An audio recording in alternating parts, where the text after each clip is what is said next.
Olá, meus irmãos, que a paz do Senhor Jesus seja sobre a sua vida. É com muita alegria que estamos aqui no 85º dia do Plaboc, o plano de leitura anual da Bíblia em ordem cronológica, e eu o recebo aqui com muita alegria e muita satisfação, agradecendo primeiramente sempre a Deus, né, pela oportunidade de podermos colocar em prática aqui esse projeto. E hoje nós vamos dar sequência à nossa leitura, né? Estamos aqui, conforme falamos, no dia 85, e vamos ler hoje os textos de segundo livro de Samuel, capítulo 1, segundo Samuel, capítulo 2, segundo Samuel, capítulo 3, mas só os 5 primeiros versículos, né? Ou seja, segundo Samuel 3, de 1 a 5.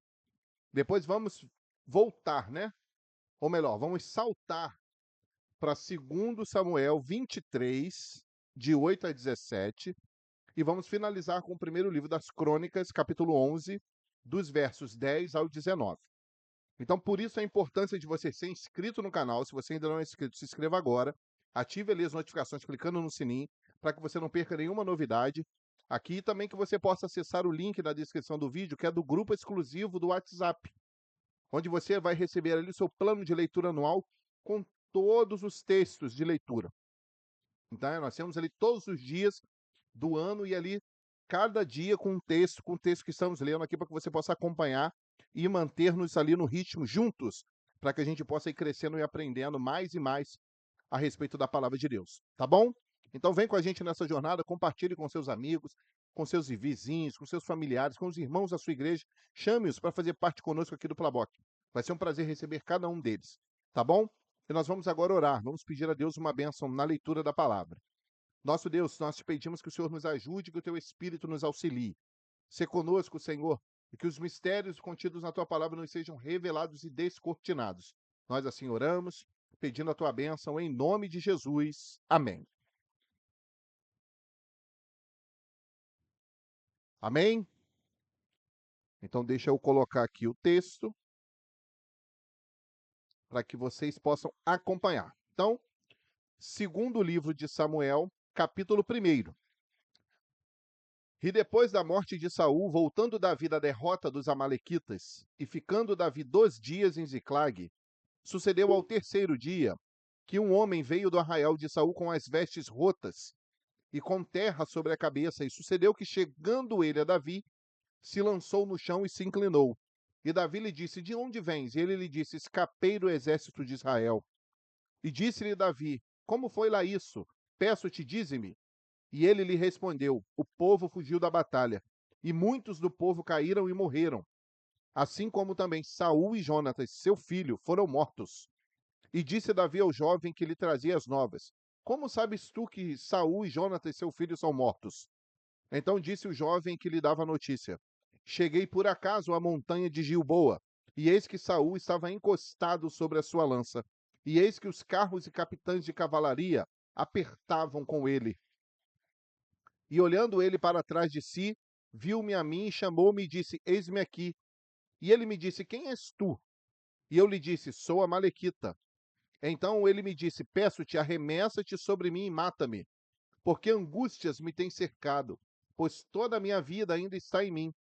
Arremessei-me, pois, sobre ele e o matei, porque bem sabia eu que não viveria depois da sua queda, e tomei a coroa que tinha na cabeça e a manilha que trazia no braço, e as trouxe aqui a meu senhor. Mentiroso, né? Então apanhou Davi as suas vestes e a rasgou, como também todos os homens que estavam com ele. E prantearam e choraram e jejuaram até a tarde por Saul, e por Jonatas seu filho, e pelo povo do Senhor, e pela casa de Israel, porque tinham caído à espada. Disse então Davi ao jovem que lhe trouxera a nova: De onde és tu? E disse ele: Sou filho de um homem estrangeiro, Amalequita. E Davi lhe disse: Como não temeste tu estender a mão para matares o ungido do Senhor? Então chamou Davi a um dos seus jovens e disse: Chega e lança-te sobre ele. E ele o feriu e morreu. E disse-lhe Davi: O teu sangue seja sobre a tua cabeça, porque a tua própria boca testificou contra ti, dizendo: Eu matei o ungido do Senhor. Então ele mentiu e se deu mal, né? Ele achou que ele estaria contando aquilo ali para Davi. Ah, olha só, fui eu que matei o seu inimigo, aquele que estava te perseguindo, aquele que estava se levantando contra você. Então eu fui lá e o matei, porque eu sou um cara bom, eu estou do lado de Davi. Infelizmente, ele se deu muito, mas muito mal. Porque Davi sabia, queridos, é aquilo que a gente tem conversado, a vingança era do Senhor. A vingança era do Senhor. E na verdade aquele jovem queria se promover diante de Davi, achando que Davi, caramba, poxa, você matou o Saul, cara, o cara que estava me perseguindo. Então, poxa, eu vou te recompensar, vou te dar um monte de tesouros. Mas, infelizmente, ele também perdeu sua própria vida. Então, Davi disse que o sangue dele foi sobre a sua cabeça, porque a própria boca daquele amalequita testificou contra ele. Verso 17. E lamentou Davi a Saul e a Jonatas seu filho com esta lamentação, dizendo ele que ensinassem aos filhos de Judá o uso do arco. Eis que está escrito no livro do reto: Ah, ornamento de Israel, nos teus altos fui ferido, como caíram os valentes. Não o noticieis em Gate, não publiquei nas ruas de Asquelon, para que não se alegrem as filhas dos filisteus, para que não saltem de contentamento as filhas dos incircuncisos. Vós, montes de Gilboa, nem orvalho nem chuva caia sobre vós, nem sobre vós, campos de ofertas alçadas, pois aí desprezivelmente foi arrojado o escudo dos valentes, o escudo de Saul, como se não fora ungido com óleo. Do sangue dos feridos, da gordura dos valentes, nunca se retirou para trás o arco de Jonatas, nem voltou vazia a espada de Saul. Saul e Jonatas tão amados e queridos na sua vida, também na sua morte se não separaram. Eram mais ligeiros do que as águas, mais fortes do que os leões. Vós, filhas de Israel, chorai por Saul, que vos vestia de escarlata em delícias, que vos fazia trazer ornamentos de ouro sobre as vossas vestes. Como caíram os valentes no meio da peleja. Jonatas nos teus altos foi ferido. Angustiado estou por ti, meu irmão Jonatas. Quão amabilíssimo me eras. Mais maravilhoso me era o teu amor do que o amor das mulheres. Aí pronto, né? Já sabe que já usa esse versículo aqui para todo mundo sabe para poder incitar e para poder fundamentar algumas práticas aí que Deus ele abomina, né? Como caíram os valentes e pereceram as armas de guerra. Louvado seja Deus. Então Davi é como ele mesmo orou, né?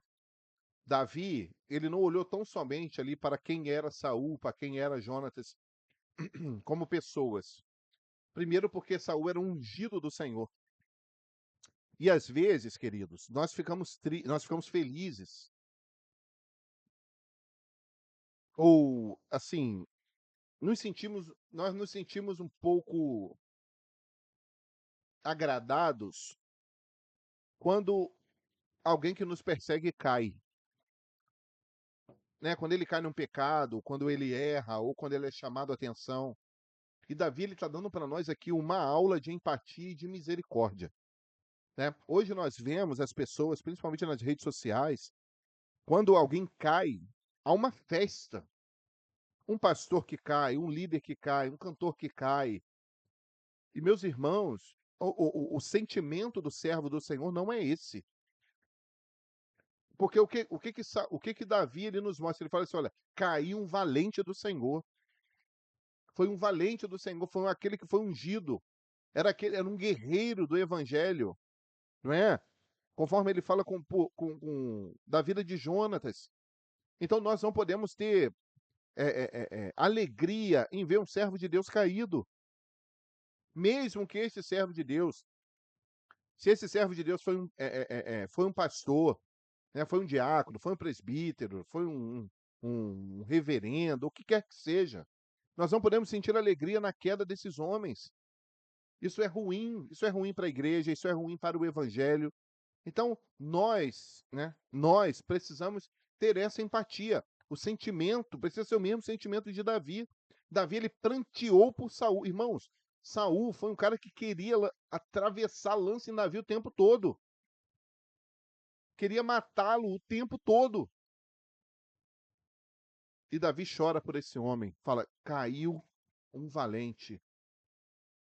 Que não fique sabendo, que Gate não fique sabendo, que Asquelon não fique sabendo. para que haja contentamento, né? Lá na terra dos incircuncisos. E aí, muitas das vezes, o próprio membro da igreja, quando um pastor cai, quando um diácono cai, ou quando um irmão erra, quando um diácono se afasta do Senhor, quando ele volta para o mundo, aí o membrozinho lá, isso se não for da liderança também, se não for um pastor que faz isso, se não for um pastor que fala de outro pastor, que se alegra porque o outro pastor caiu, ou então porque promulga isso nas redes sociais, promulga isso em Gate, promulga isso em Asquelon, promulga isso na terra dos filisteus, e aí todo mundo fica como?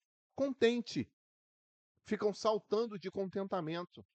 Então nós precisamos, queridos, ter esse pensamento, o pensamento de empatia, porque nós somos servos do Senhor. Nós não podemos agir como o mundo age. Porque Davi estava olhando para a unção que estava sobre Saul. Ele não estava olhando apenas só para Saul, né? Ele também estava olhando, sentindo, é uma morte. O seu povo foi destruído, foi dizimado. O povo de Israel foi dizimado naquela batalha. Então Davi também estava olhando para isso, mas também sobre a unção que estava sobre ele. Então que nós possamos refletir nisso, irmãos, porque isso é muito sério. A gente ficar fazendo festinha na internet, promulgando notícias de queda, de caídos, pessoas que se desviaram do evangelho, pessoas que morreram espiritualmente. Nós não podemos fazer isso. Isso não é conduta de servo do Senhor. Então abra os seus olhos, tá bom? Nós precisamos abrir os olhos do nosso povo. Nós precisamos fazer alguma coisa. Nós precisamos reagir. A igreja do Senhor ela precisa reagir. Precisamos voltar ao verdadeiro evangelho, ao genuíno evangelho. O evangelho do amor, da misericórdia, o evangelho da paz. Claro, da batalha contra o mundo, da batalha contra o pecado. Precisamos batalhar, precisamos falar, precisamos defender o evangelho, precisamos que apologetas se levantem para defender o evangelho, defender a palavra de Deus. Mas nós também precisamos ter cuidado com os nossos irmãos, parar de tacar pedra. Precisamos parar de tacar pedra, precisamos ter mais misericórdia, principalmente com os nossos também. Não que com os outros nós não tenhamos que ter, mas às vezes nós não temos misericórdia com o nosso irmão que está aqui do nosso lado, que serve a Deus conosco na mesma congregação. Porque ele errou, a gente dá graças a Deus. Porque ele errou, porque ele caiu, porque ele foi disciplinado, porque ele fez algo errado, porque ele foi chamado a atenção. E aí a gente fica feliz. Meus irmãos, por favor, isso é um comportamento muito imaturo, muito imaturo, muito imaturo. Tá? Então reflita um pouquinho, pense nisso. Pense nisso. Segundo Samuel, capítulo 2. E sucedeu depois disso que Davi consultou ao Senhor, dizendo: Subirei a alguma das cidades de Judá? E disse-lhe o Senhor: Sobe. E disse Davi: Para onde subirei? E disse: Para Hebrom. E subiu Davi para lá, e também as suas duas mulheres, Ainoã, a jezreelita, e Abigail, a mulher de Nabal, o carmelita. Fez também Davi subir os homens que estavam com ele, cada um com a sua família, e habitaram nas cidades de Hebrom. Então vieram os homens de Judá e ungiram ali a Davi rei sobre a casa de Judá. E deram avisos a Davi, dizendo: Os homens de Jabes Gileade são os que sepultaram Saul. Então enviou Davi mensageiros aos homens de Jabes Gileade e disse-lhes: Benditos sejais vós do Senhor, que fizestes tal beneficência a vosso Senhor, a Saul, e o sepultastes. Agora, pois, o Senhor use convosco de beneficência e fidelidade. E também eu vos farei esse bem, porquanto fizestes isso. Esforcem-se, pois, agora as vossas mãos, e sede homens valentes, pois Saul, vosso Senhor, é morto. Mas também os da casa de Judá já me ungiram a mim, rei sobre si. Porém, Abner, filho de Ner, capitão do exército de Saul, tomou a Isbosete, filho de Saul, e o fez passar a Manaim, e o constituiu rei sobre Gileade, e sobre os Assuritas, e sobre Jezreel, e sobre Efraim, e sobre Benjamim, e sobre todo Israel. Da cidade de 40 anos, da idade de 40 anos era Isbosete, filho de Saul, quando começou a reinar sobre Israel, e reinou 2 anos.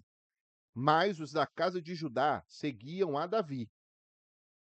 E foi o número dos dias que Davi reinou em Hebrom sobre a casa de Judá 7 anos e 6 meses. Então saiu Abner, filho de Ner, com os servos de Isbosete, filho de Saul, de Manaim até Gibeão. Saíram, pois, também Joabe, filho de Zeruia, e os servos de Davi, e se encontraram uns com os outros perto do tanque de Gibeão. E pararam estes desta banda do tanque, e os outros daquela banda do tanque. E disse Abner a Joabe: Deixa levantar os jovens, e joguem diante de nós. E disse Joabe: Levantem-se. Então se levantaram e passaram por conta 12 de Benjamim, da parte de Isbosete, filho de Saul, e 12 dos servos de Davi.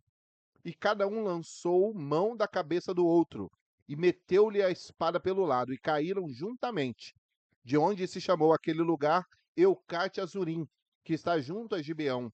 E seguiu-se naquele dia uma crua peleja.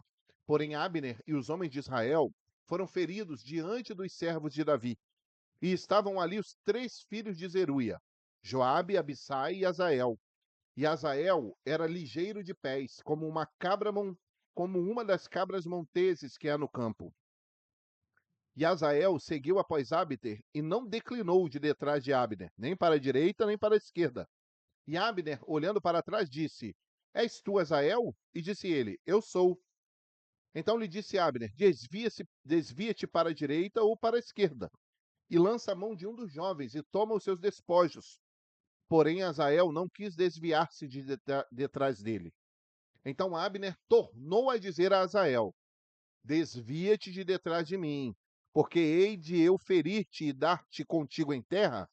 E como levantaria eu o meu rosto diante de Joabe, teu irmão? Porém, não se querendo ele desviar, Abner o feriu com o conto da lança pela quinta costela. E a lança lhe saiu por detrás, e caiu ali e morreu naquele mesmo lugar. E sucedeu que todos os que chegavam ao lugar onde Azael caiu e morreu, paravam. Porém Joabe e Abissai seguiram após Abner, e pôs-se o sol. Chegando eles ao outeiro de Amá, que está diante de Giá, junto ao caminho do deserto de Gibeão. E os filhos de Benjamim se ajuntaram detrás de Abner, e fizeram um batalhão, e puseram-se no cume de um outeiro. Então Abner gritou a Joabe e disse: Consumirá a espada para sempre? Não sabes tu que por fim haverá amargura? E até quando não hás de dizer ao povo que deixe de seguir a seus irmãos? Então disse Joabe: Vive Deus, que se não tivesses falado já desde pela manhã, o povo teria cessado cada um de seguir a seu irmão.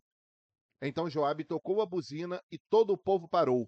E não perseguiram mais a Israel e tampouco pelejaram mais.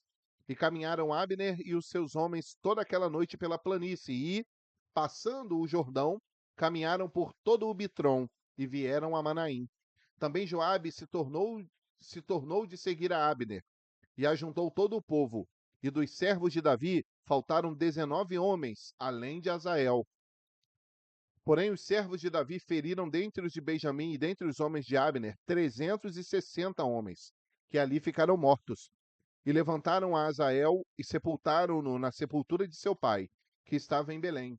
E Joabe e seus homens caminharam toda aquela noite. E amanheceu-lhes o dia em Hebrom.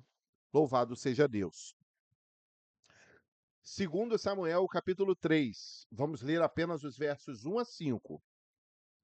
E houve uma longa guerra entre a casa de Saul e a casa de Davi. Porém, Davi se ia fortalecendo, mas os da casa de Saul se iam enfraquecendo. E a Davi nasceram filhos em Hebrom. Foi o seu primogênito Amon, de Ainoã, a Jezreelita, e seu segundo, Quileabe, de Abigail, mulher de Nabal, o carmelita. O terceiro, Absalão, filho de Maaca, filha de Talmai, rei de Gesur. E o quarto, Adonias, filho de Agite. E o quinto, Cefatias, filho de Abital. E o sexto, Itreão, de Eglá, também mulher de Davi.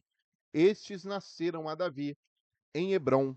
Louvado seja Deus. Então, a gente olha e a gente observa aqui, né, é, esse primeiro versículo,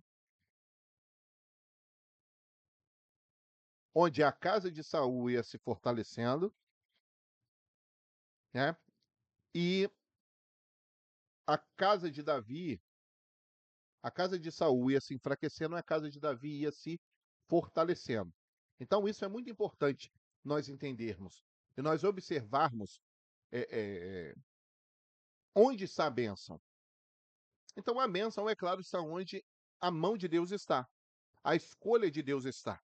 Então, se a escolha de Deus está com Davi, então você vê que há providência de Deus para que a casa de Davi se fortaleça. Porque assim, o povo sabia quem era o escolhido do Senhor. E ainda assim, uma grande parte queria seguir quem? Queria seguir Isbosete. Queria estar lá, com Isbosete lá. Não é isso? Por uma tramóia também, porque Abner, né, o capitão do exército, o chefe do exército de Saul, Abner ele pega Isbosete meio que, ó, você que é o rei agora, né? Você que é o rei. E aí a gente sabe o que, que vai acontecer, né? A gente está lendo aqui o desenrolar dessa história, né? Então, isso é muito importante para que a gente possa manter o discernimento de espíritos na nossa vida, em saber onde o Espírito Santo está atuando, o que, que o Espírito Santo está fazendo. E claro, nós precisamos ter esse discernimento para não entender que não necessariamente porque aqui está crescendo é porque o Espírito Santo está ali. Ou porque ali há muito sentimentalismo, porque as pessoas choram, porque há muito isso, há muito milagre, né? Há muito. Isso não quer dizer que o Espírito Santo está ali. Tá certo? Então nós precisamos ter discernimento de espírito. E claro, onde nós estivermos, onde o Espírito está, a bênção de Deus ela estará com certeza sobre a nossa vida. Tá bom? Então agora nós vamos saltar, tá bom? Vamos ficar atentos aqui para a leitura de 2 Samuel. Então a gente vai fazer esse pulo de 2 Samuel, agora para 2 Samuel, capítulo 23. E vamos ler só dos versos 8 até o 17. Tá bom? Então, segundo livro de Samuel, capítulo 23, do 8 ao 17.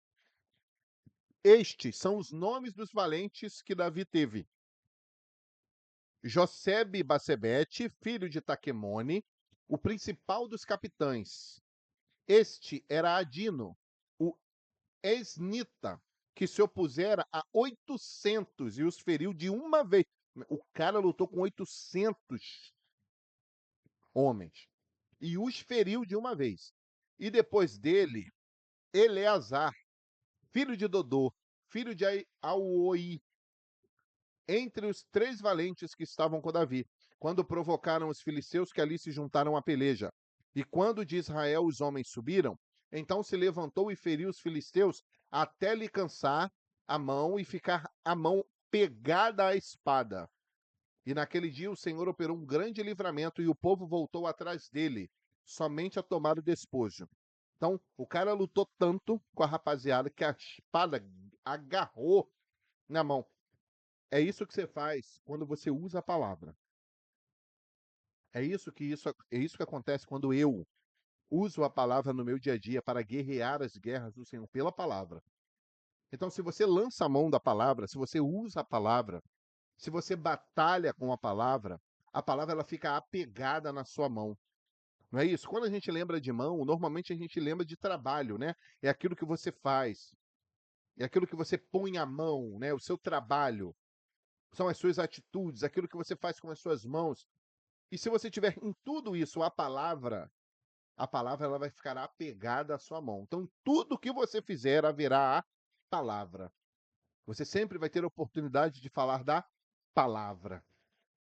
Então, pegue a palavra e use a palavra no seu dia a dia. Use a palavra com seus familiares, com a sua esposa, com seus filhos, com seus tios, com seus sobrinhos, com seus avós, com seus netos, com os colegas do trabalho, com os vizinhos. Use a palavra, porque aí a palavra vai se apegar na sua mão. Louvado seja Deus.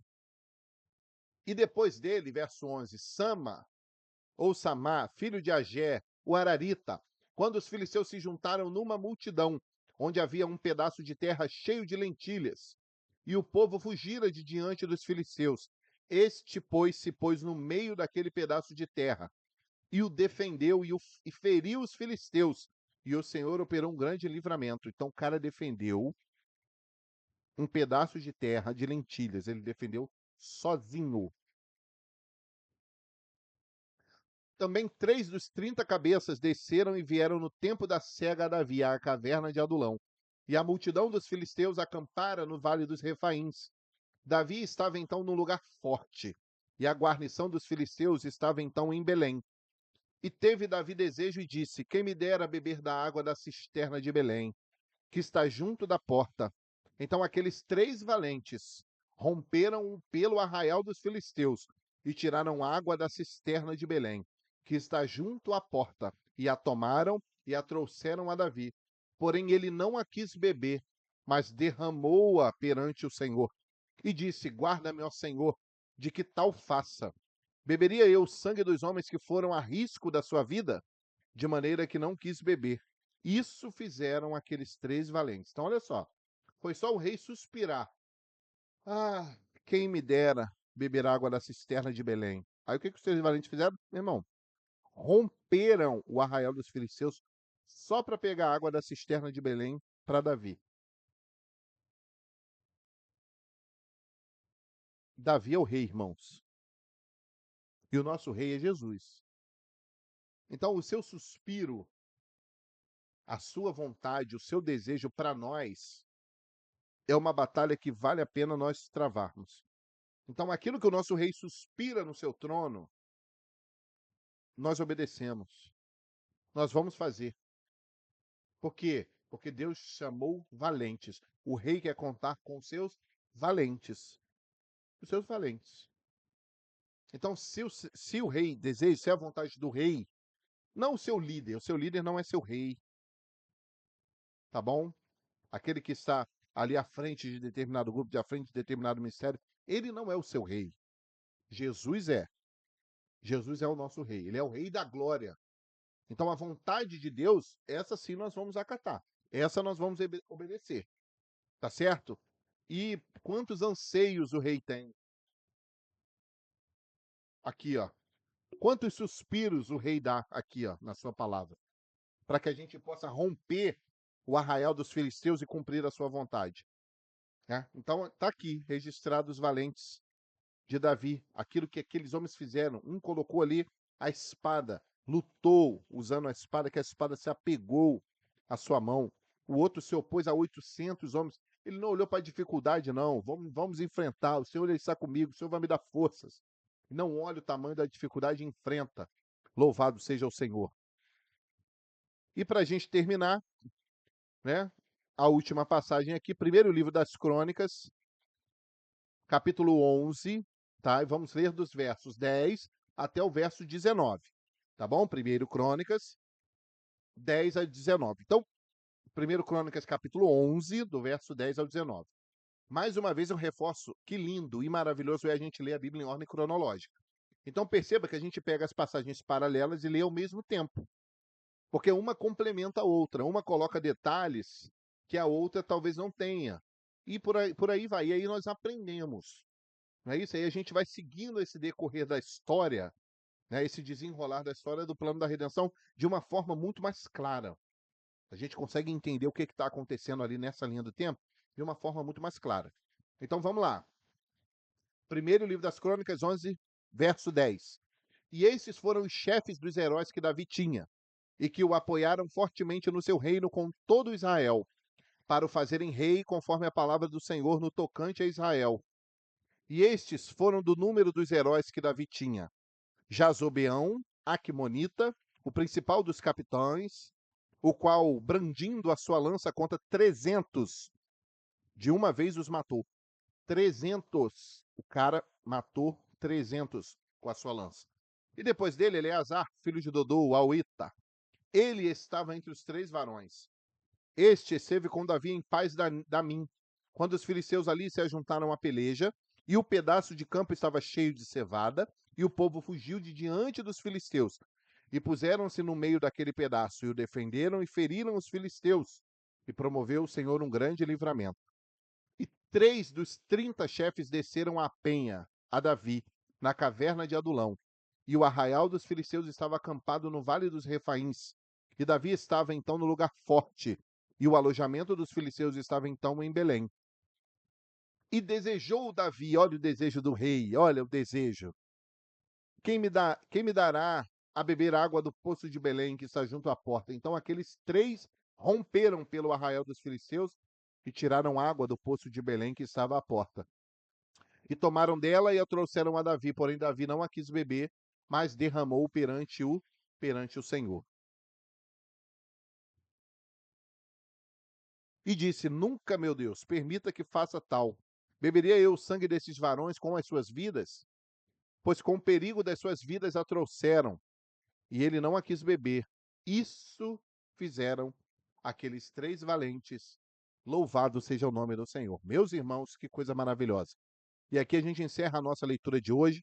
Então eu te peço que você coloque aqui na descrição, ou melhor, nos comentários do vídeo.